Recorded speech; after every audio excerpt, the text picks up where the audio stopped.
Good morning students. Lockdown ई पाठशाला DC Ramgarh से जुड़े सभी 12th साइंस के बच्चों का आज की केमिस्ट्री ई पाठशाला में मैं स्वागत करता हूं। 12th साइंस के बच्चों, आप लोग का हमारा चैप्टर चल रहा है सॉल्यूशन चैप्टर, और सॉल्यूशन चैप्टर का आज हमारा स्टार्ट होने वाला है पार्ट 5। प्रीवियस पार्ट 4 में हमने हेनरीज लॉ पर बात किया था, गैसेस की सॉल्युबिलिटी पर बात किया था। हेनरीज लॉ में हमने ये देखा था कि किस तरह से हमारा प्रेशराइज करने पर किसी गैस की सॉल्युबिलिटी गिवन सॉल्वेंट में किस तरह बढ़ती है। ओके, साथ ही साथ हेनरीज लॉ में जो यूज होने वाले एप्लीकेशंस थे वो सारे एप्लीकेशन को हमने क्लियर किया था।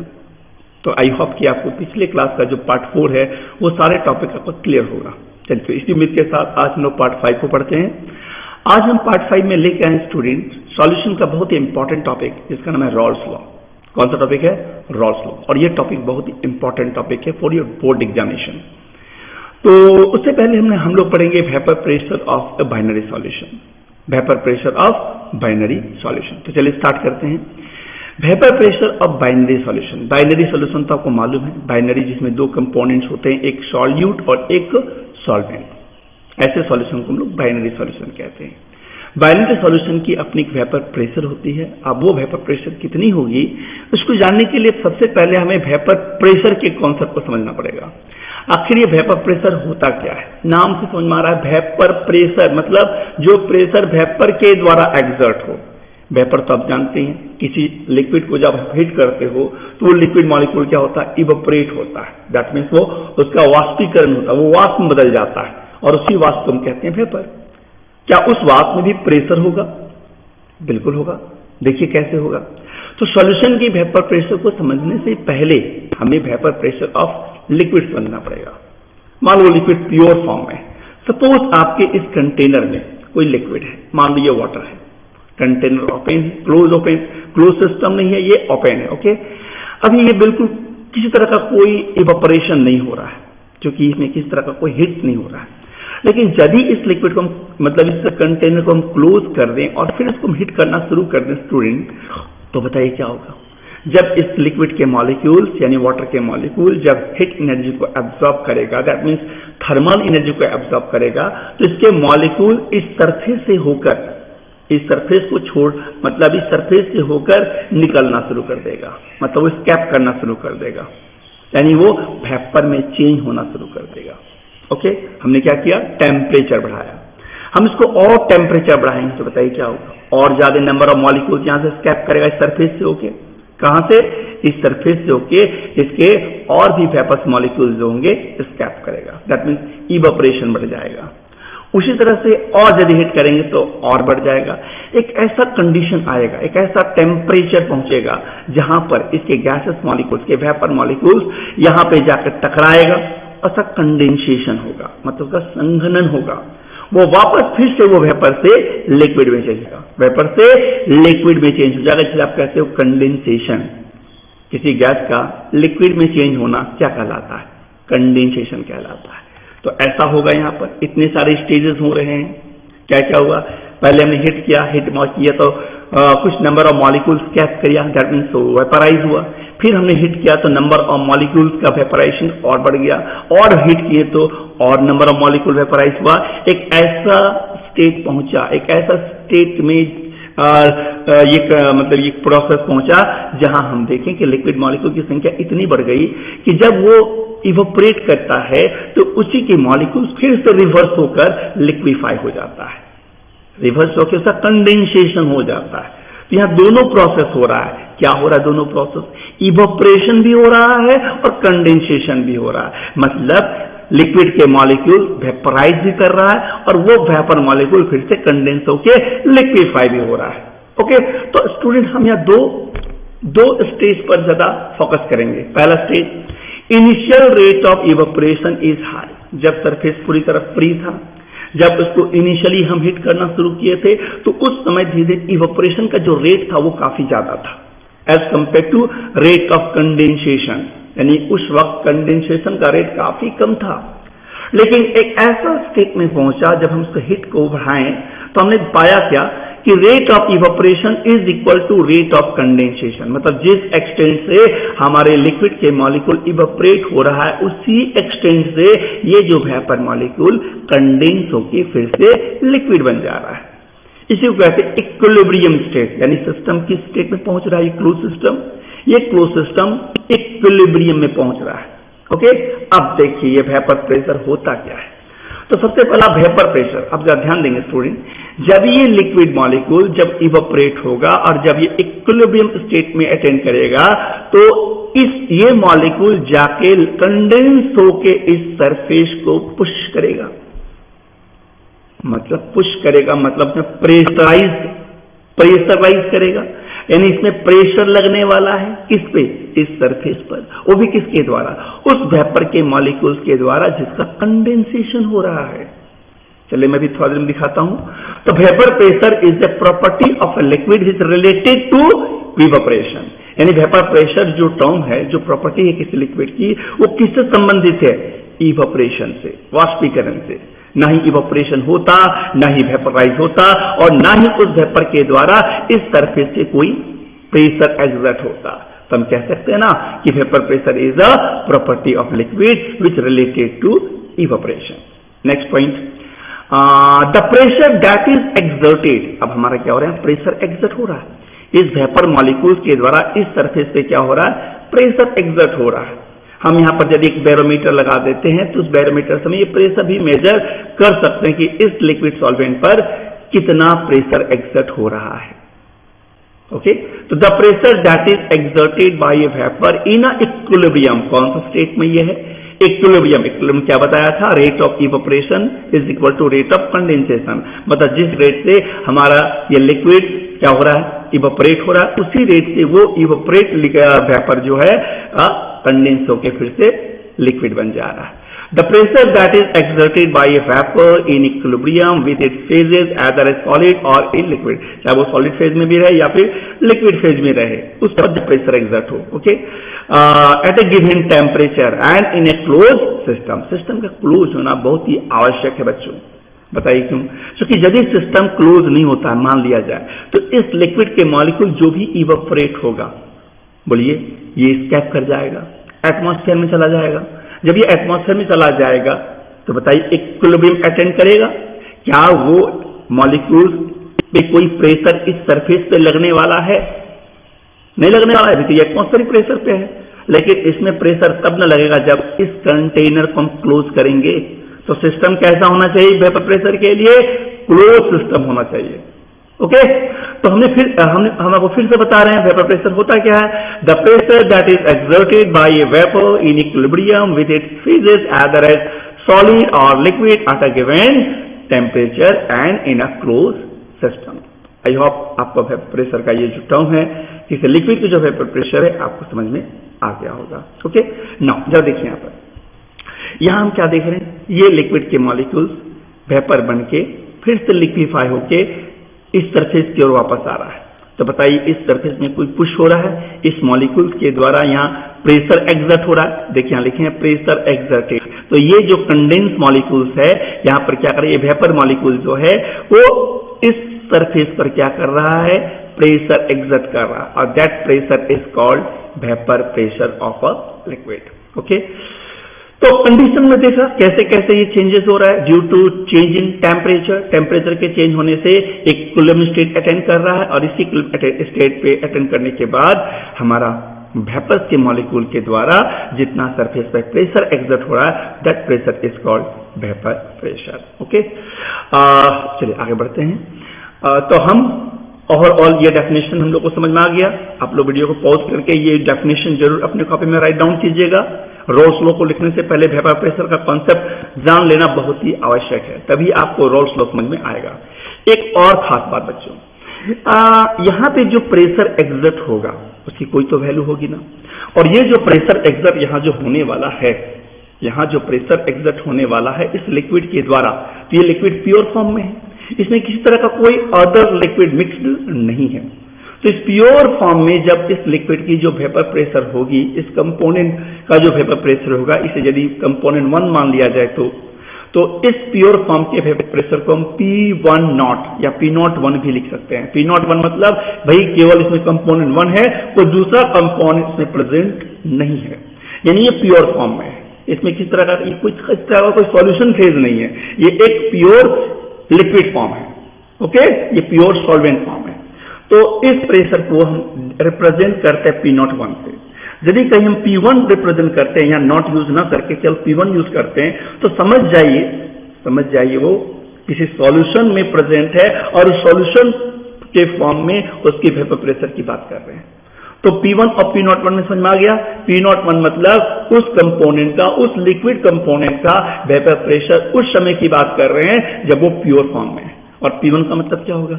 P1 मतलब पार्शियल प्रेशर, पार्शियल मतलब किसी एक कंपोनेंट का प्रेशर जब वो किसी दूसरे कंपोनेंट के साथ मिक्स्ड है, यानी कि सॉल्यूशन फॉर्म में है।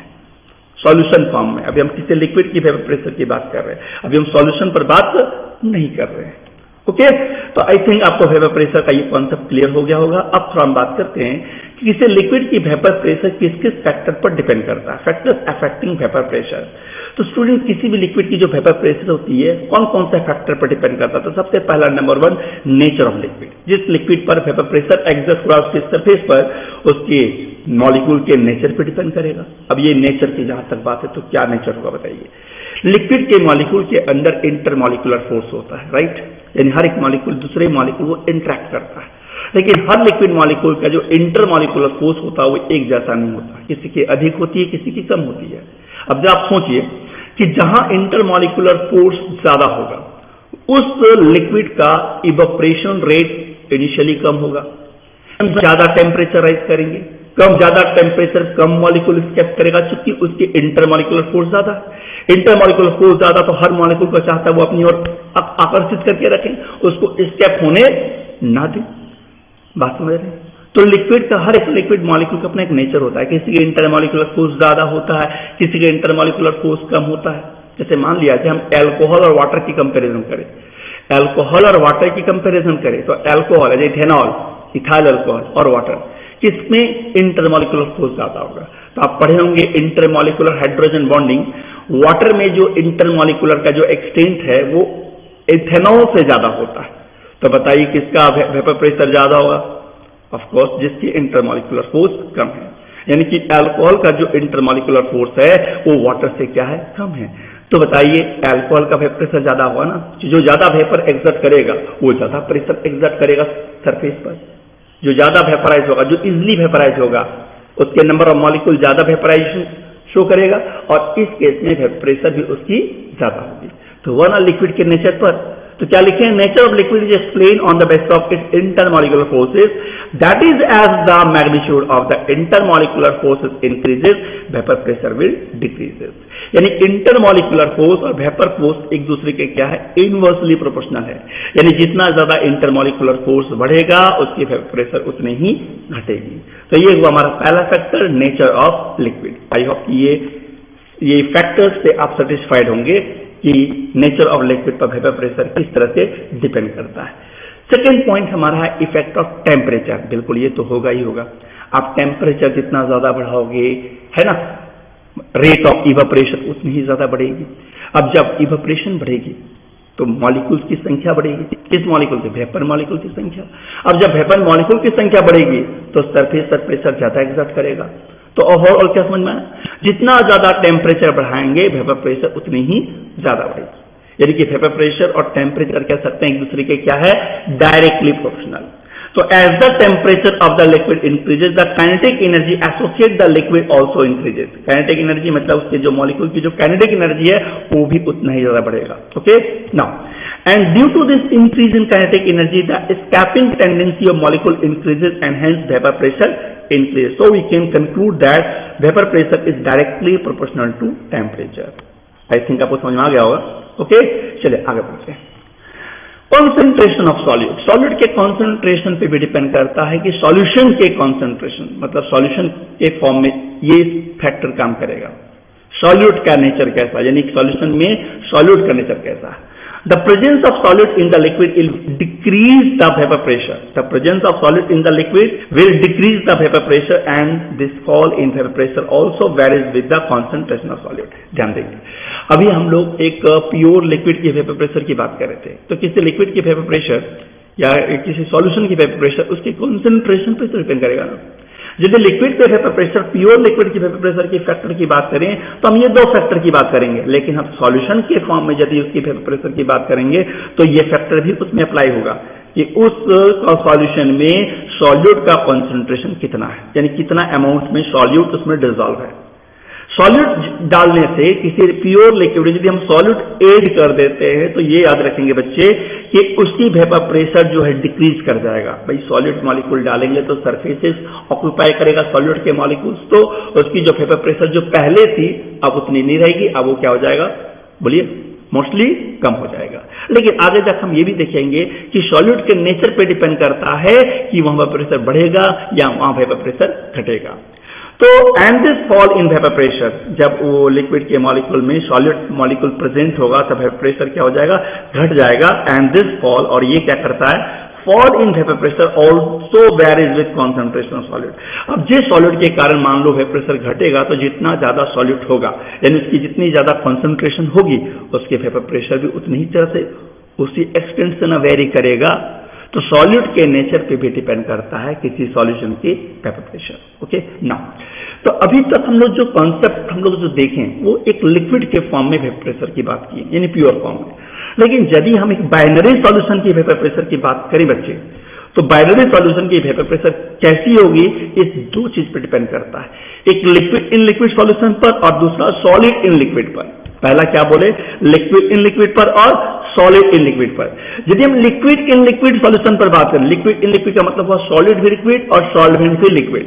यदि इस फॉर्म में यदि हम वेपर प्रेशर की बात करें तो सबसे पहले आपको ये जानना होगा स्टूडेंट कि लिक्विड इन लिक्विड केस में ये वॉलेटाइल लिक्विड कहलाते हैं और ये कंप्लीटली मिसिबल होता है। वो लिक्विड जो कंप्लीटली मिसिबल हो, हम वैसे लिक्विड को एज्यूम नहीं करेंगे जो वाटर में डिसॉल्व ही ना हो, ठीक है, जैसे अल्कोहल और वाटर को आप देख सकते हैं, समझ सकते हैं। तो ऐसे लिक्विड को स्टूडेंट वॉलेटाइल लिक्विड कहते हैं। लिक्विड इन लिक्विड जो कंप्लीटली मिसिबल हो जाए, पूरी तरह घुल जाए, वैसे लिक्विड हम क्या कहते हैं, वॉलेटाइल लिक्विड। वॉलेटाइल लिक्विड मतलब जो वेपराइज कर दे, जो इजिली वेपराइज की पॉसिबिलिटीज हो, और जब वेपराइज करेगा तब ना वेपर एग्जर्ट करेगा, जब वेपर एग्जर्ट करेगा तभी ना उस सरफेस पर प्रेशर एग्जर्ट होगा और उसे कहेंगे वेपर प्रेशर। एक और वेपर प्रेशर पर हम बात करेंगे solid in liquid, solid in liquid पर, जहां हमारा सॉल्वेंट होगा लिक्विड मगर सॉल्यूट क्या होगा, सॉलिड। ऐसे केस में उसके वेपर प्रेशर में क्या चेंजिंग आएगा, क्या वेरिएशन आएगा या नहीं आएगा, इस पर हम बात करेंगे। ओके, तो यहां पर आ जाता हमारा कॉन्सेप्ट रॉल्स लॉ। जब बाइनरी सॉल्यूशन की वेपर प्रेशर की बात की जाती है तो हमारा कॉन्सेप्ट हो जाता है क्या का, रॉल्स लॉ का। अब हम लोग बात करते हैं रॉल्स ने क्या कहा। एम रॉल्स ने इस लॉ को सबसे पहले प्रपोज किया। कौन, एम रॉल्स ने। उन्होंने क्या किया, रिलेशन दिया, एक मैथमेटिकल रिलेशन दिया। किसके भी बताता हूं। ये कंटेनर है, ओके, और इस कंटेनर में एक बाइनरी सॉल्यूशन है। ये एज्यूम कीजिए कि यहाँ एक वॉलेटाइल लिक्विड सॉल्यूशन है, यानी वॉलेटाइल लिक्विड के कंपोनेंट है। कंपोनेंट दो तरह के कंपोनेंट यहाँ मतलब मिक्स्ड है, दैट मीन सॉल्यूट भी है और सॉल्वेंट भी है, और दोनों के दोनों लिक्विड फॉर्म में है। आप यहाँ क्या देख रहे हैं, इसको हमने हीट किया। हीट करना जरूरी है, क्योंकि हीट करेंगे तब ना उसका इवेपोरेशन होगा, अब और तब ना उसमें प्रेशर एग्जर्ट होगा। तो एक सर्टेन टेम्परेचर पे पहुंच के ये इक्विलिब्रियम अटेंड करता है। ठीक है, हमने कहा था जब इक्विलिब्रियम अटेंड करता है तो उस वेपर के द्वारा जितना प्रेशर एग्जर्ट होगा उस लिक्विड पर, उस सरफेस पर, सॉल्यूशन के सरफेस पर या सॉल्यूशन में, उस प्रेशर को हमने क्या कहा था, वेपर प्रेशर। इस डिवाइस के जरिए, इस बैरोमीटर के जरिए, इस मर्करी, जिससे हम ये प्रेशर को रीड कर सकते हैं कि इसमें प्रेशर कितना हो रहा है, कितनी प्रेशर इसके द्वारा एग्जर्ट हो रहा है, इस वेपर के द्वारा। तो रोल्स ने क्या कहा कि यहां पर इसकी जो प्रेशर जो एग्जर्ट होने वाला है, जो प्रेशर रीडिंग आने वाला है, ये जिसे कहते हैं हम लोग वेपर प्रेशर, उस वेपर प्रेशर का जो कंपोनेंट का जो वेपर प्रेशर होगा ये किस पर निर्भर करेगा। तो उन्होंने इस एक्सपेरिमेंट को किया क्या, बहुत सारे डिफरेंट कॉन्सेंट्रेशन को लेकर, that means different amount of solute को लेकर। तो रोल्स लॉ का स्टेटमेंट है क्या, जरा समझिए पहले इसका स्टेटमेंट, फिर समझाता हूं मैं आपको। The partial vapour pressure, partial का मतलब समझिए स्टूडेंट, किसी दो कंपोनेंट में किसी एक कंपोनेंट की प्रेशर की बात कर रहे हैं, चाहे वो सॉल्वेंट के मॉलिक्यूल की प्रेशर हो चाहे वो सॉल्यूट का। The partial vapour pressure of each component, देखिए ईच कंपोनेंट समझ रहे हैं, प्रत्येक कंपोनेंट का, in the solution is directly proportional to the mole fraction of it in the solution. अब ये मोल फ्रैक्शन आपको हम बता चुके हैं इस चैप्टर में। मोल फ्रैक्शन मतलब number of mole of the component to the total number of mole of solution. हमारा मोल फ्रैक्शन ज्यादा कब होगी बताइए? जब कंपोनेंट के मोल की संख्या ज्यादा होगी, और कंपोनेंट की मोल की संख्या ज्यादा तब होगी जब उसका मास ज्यादा होगा, उसकी क्वांटिटी ज्यादा होगा। तो जरा स्टेटमेंट को फिर समझिए। The partial vapour pressure of each component in the solution is directly proportional to the mole fraction. मतलब क्या हुआ? मतलब यही हुआ कि इस कंपोनेंट के द्वारा जो पार्शियल प्रेशर जो होगा, वेपर प्रेशर प्रत्येक कंपोनेंट का, इसका ऐसा किसी का भी है ना, सॉल्यूशन में जो होगा वो डायरेक्टली प्रोपोर्शनल होगा किसके? मोल fraction of it in the solution. मतलब उस कंपोनेंट का इस सॉल्यूशन का मोल फ्रैक्शन कितना है, जितना ज्यादा उसका मोल फ्रैक्शन होगा उतना ही ज्यादा उसकी बोलिए पार्शियल वेपर प्रेशर होगा अकॉर्डिंग टू रॉल्स लॉ। आप भी कुछ सोचिए प्रैक्टिकली कि जितना उसका अमाउंट ज्यादा होगा, है ना, उसका जितना उसका अमाउंट ज्यादा होगा, इवोपरेशन तो ज्यादा कम से डिपेंड नहीं करता है, ठीक है। तो इवोपरेशन के मॉलिक्यूल की संख्या उतनी ही ज्यादा होगी। मोल फ्रैक्शन होगा तो नंबर ऑफ मॉलिक्यूल कंपोनेंट की बढ़ेगी, और जब कंपोनेंट की नंबर ऑफ मॉलिक्यूल बढ़ेगी तो उसका वेपर प्रेशर जो एग्जैक्ट उस सॉल्यूशन में जो होगा वो भी तो बढ़ेगा। तो the partial vapour pressure of इस component in the solution is directly proportional to the mole fraction of it in the solution. Okay student, चलो फर्स्ट मैथमेटिकली समझें। तो हम कह सकते हैं, मान लिया जाए दो कंपोनेंट है, उसमें किसी एक कंपोनेंट की पार्शियल वेपर प्रेशर मान लो P1 है। P1 क्या है? पार्शियल। हमने कहा था ना P01 और P1 में फर्क है। P01 क्या होता है? जब वो वेपर प्रेशर प्योर फॉर्म में हो, लेकिन ये सॉल्यूशन फॉर्म में है तो हम यहाँ की जो प्रेशर जो रीडिंग देगा हम उसे P01 नहीं लिख सकते, क्योंकि P01 वेपर प्रेशर पहले वो प्योर फॉर्म में था उस वक्त था, लेकिन अब ये सॉल्यूशन प्योर फॉर्म में नहीं है। क्योंकि आपको मालूम होगा, हमने कहा था कि जब वो सॉल्यूशन फॉर्म में हो जाता है तो उसकी पार्शियल वेपर प्रेशर चेंज हो जाता है, इसलिए हम इसको लिखे हैं P1। P1 क्या है? Partial pressure of the component. आप इसे पार्शियल वेपर प्रेशर भी पढ़ सकते हैं, नो प्रॉब्लम, कंपोनेंट 1 का। और P2 मान लिया जाए पार्शियल प्रेशर ऑफ कंपोनेंट 2। आप इसे सॉल्यूट सॉल्व ही मान सकते हैं। ओके, तो दो कंपोनेंट है, दोनों का पार्शियल प्रेशर हमने कंसीडर किया, एक का P1 और एक का P2। Okay, according to Raoult's law P1 is directly proportional to X1। P1 मतलब पार्शियल वेपर प्रेशर और X1 का मतलब मोल फ्रैक्शन, उस कंपोनेंट का मोल फ्रैक्शन, दोनों एक दूसरे के क्या है? डायरेक्टली प्रोपोर्शनल है। यदि इस प्रोपोर्शनल को हटाएं तो हो जाएगा P1 equal P01 into X1। P01 वही जो उसका प्योर फॉर्म में जो वेपर प्रेशर है, जो कांस्टेंट है, तो P1 इक्वल टू हो जाएगा हमारा P01 into X1, P01 into X1, यानी मोल फ्रैक्शन और उसके प्योर फॉर्म का वेपर प्रेशर का प्रोडक्ट जो होगा, गुणक जो होगा, वो पार्शियल वेपर प्रेशर के क्या होगा? इक्वल होगा। यानी इस रिलेशन से वोलेटाइल कंपोनेंट के केस में उस कंपोनेंट का जो वेपर प्रेशर होगा, पार्शियल वेपर प्रेशर होगा, इस रिलेशन से हम पता लगा सकते हैं। यदि हमें ये दो चीज पता हो, दो चीज क्या? एक उसका P01 क्या था, P01 मतलब उसका प्योर फॉर्म में उसके वेपर प्रेशर कितनी थी, और X1 क्या हमारा? उसका मोल फ्रैक्शन। ओके, चलिए, तो वेयर P01 को हम क्या पढ़ेंगे student? Vapour pressure of pure component 1, ठीक है। और सिमिलरली यदि हम कंपोनेंट 2 की बात करें, क्योंकि दोनों के दोनों यदि वोलेटाइल हो, वोलेटाइल क्या होता है मैं भी आपको थोड़ी देर पहले बताएं। सिमिलरली आपका सेकेंड कंपोनेंट का क्या हो जाएगा? तो यहाँ क्या लिखेंगे? P2 equal to 2 into X2। Very simple. P2 मतलब क्या हुआ स्टूडेंट? P2 मतलब vapour pressure pure component, not component 2 P2, और यदि P02 का बात करें तो क्या होगा? Vapour pressure of pure component 2। तो जहां ये साइन डिग्री जो आप देखते हैं इसको नोट करते हैं। नोट का मतलब होता है कि उसका केवल वही है, कोई दूसरा उसमें प्रेजेंट नहीं है। तो हर एक लिक्विड का जब प्योर फॉर्म में उसकी अपनी वेपर प्रेशर होती है और उसको हम लोग P0 से रिप्रेजेंट करते हैं। ये P02 क्या है? दूसरे कंपाउंड की वेपर प्रेशर। जैसे मान लो अल्कोहल और वाटर है, तो अल्कोहल और वाटर पहले प्योर था तो उस समय उसकी वेपर प्रेशर होगी ना, तो उस समय का P0 है, और जब वो मिक्स कर दिए तो अब उसके प्रेशर अब वो नहीं रहेगा जो पहले था, अभी वो सॉल्यूशन फेज में है, अब उसके प्रेशर पहले जैसा नहीं रहेगा। कब? जब वो सॉल्यूशन फेज में हो। इसलिए हम इसको P2 लिखते हैं, क्योंकि उसके प्रेशर जो है P02 से चेंज हो चुका है, अब ये P2 कहलाएगा। P2 मतलब बोलिए partial vapour pressure of component 2। Okay, तो हम इस दोनों कंपोनेंट के लिए इस तरह से मैथमेटिकल रिलेशन दे सकते हैं, पार्शियल वेपर प्रेशर कंपोनेंट 1 का और कंपोनेंट 2 का। अब जरा सा Dalton's law of partial pressure याद कीजिए, आप 11th में थे तो पढ़े थे डाल्टन्स लॉ। किसी भी गैसियस मिक्सचर का जो टोटल वेपर प्रेशर होगा, टोटल प्रेशर जो होगा उसके पार्शियल प्रेशर के सम ऑफ के इक्वल होगा। ये आप जरूर पढ़े होंगे 11th में।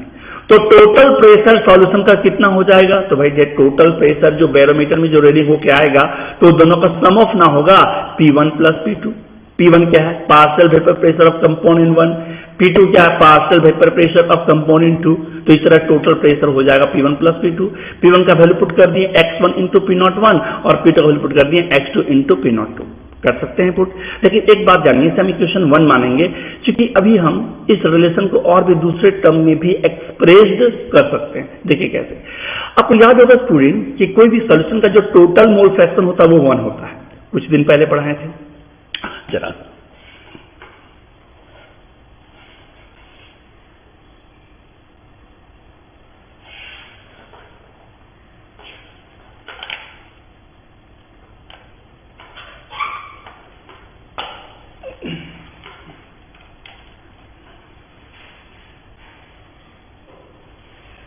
हाँ, तो हम बोल रहे थे टोटल मोल फ्रैक्शन किसी कंपाउंड का सॉल्यूशन का क्या होता है, 1 होता है। जैसे मान लो 2 कंपोनेंट है और हम कहें कि बताइए उस दोनों कंपोनेंट में टोटल मोल फ्रैक्शन कितना होगा, तो 1 होगा ना, x1 plus x2 equal to 1। यदि 2 कंपोनेंट का कोई सॉल्यूशन है, दोनों का मोल फ्रैक्शन को ऐड कर दे तो कितना होता है, 1 होता है। ये आपको मालूम होगा, पढ़े आप लोग। तो इस तरह हम लिख सकते हैं इसको x1 equal to 1 minus x2, बिल्कुल लिख सकते हैं। जब x1 equal to 1 minus x2 तो इक्वेशन 1 में हम इस x1 के जगह पुट कर सकते हैं 1 माइनस x2, बिल्कुल पुट कर सकते हैं। ये मिला इक्वेशन 2। तो किसी भी एक कंपाउंड का मोल फ्रैक्शन जानकर हम उसका टोटल प्रेशर पता लगा सकते हैं इस इक्वेशन 2 के द्वारा। समझ में आ गया? तो ये था हमारा mathematical expression of Rawls law. Okay, जब रॉल्स लॉ का स्टेटमेंट लिखना हो तो आप इसका मैथमेटिकल रिलेशन जरूर लिखिएगा बोर्ड में, यदि एग्जाम में क्वेश्चन आता है तो। ओके, नाउ अब बात करते हैं vapour pressure of binary solution में सॉलिड इन लिक्विड सॉल्यूशन का। कैसा? सॉलिड इन लिक्विड सॉल्यूशन का। तो हम पढ़ने वाले हैं Rawls law for non volatile solute. अभी हम वॉलेटाइल पर बात किए थे, लेकिन अब हम बात करें नॉन वॉलेटाइल। नॉन वॉलेटाइल क्यों स्टूडेंट? क्योंकि अब हम पढ़ रहे हैं सॉलिड इन लिक्विड सॉल्यूशन।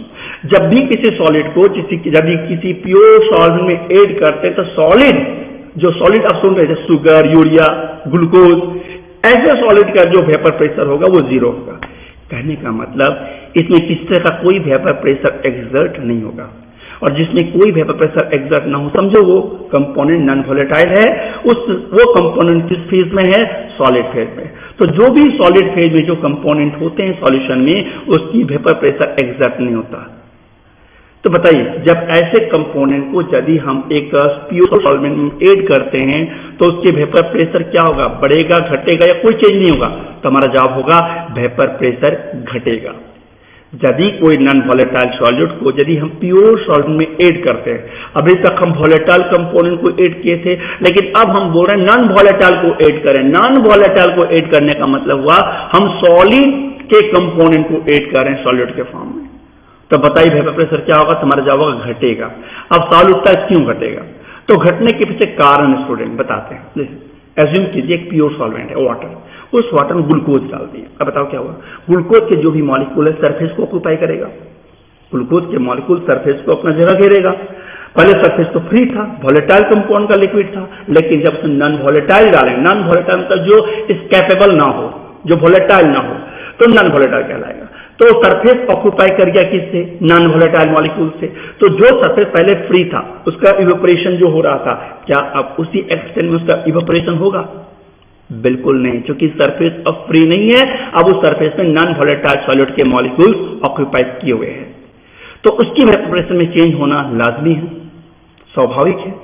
तो इस तरह से वेपर प्रेशर क्या हो जाता है? कभी भी नॉन वॉलेटाइल सॉल्यूट ऐड करेंगे तो उसके वेपर प्रेशर क्या हो जाता है? डिक्रीज कर जाता है। अब जरा देखिए, टोटल वेपर प्रेशर का हम फॉर्मूला डाल्टन्स लॉ के अकॉर्डिंग में P1 प्लस P2 जानते हैं, लेकिन ये P1 प्लस P2 तब ना होगा जब दोनों के दोनों कंपोनेंट वॉलेटाइल हो। अब यहाँ देखिए सॉल्ट है, सॉल्ट मतलब नॉन वॉलेटाइल। सॉल्ट क्या होते हैं? नॉन वॉलेटाइल कंपोनेंट्स होते हैं, जैसे कैल्शियम कार्बोनेट, सोडियम क्लोराइड, है ना।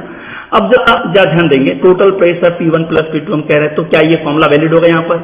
बिल्कुल नहीं, ये आपका लो यहाँ वैलिड नहीं होगा, यहाँ P2 वैलिड नहीं होगा। बोलिए क्यों? क्योंकि P2 हमारा रिप्रेजेंट कर रहा है नॉन वॉलेटाइल सॉल्यूट को, और नॉन वॉलेटाइल सॉलिड के किसी भी तरह का कोई पार्शियल वेपर प्रेशर एक्सर्ट नहीं होगा क्योंकि वो नॉन वॉलेटाइल है। तो ऐसे केस में टोटल प्रेशर कितना होगा? तो टोटल प्रेशर P2 0 मानिए।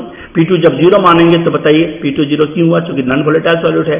तो इस तरह से टोटल प्रेशर उतना ही होगा जितना कंपोनेंट 1 का वेपर प्रेशर होगा, यानी P total equal to P1। और इस तरह लिख सकते हैं P total equal to x1 into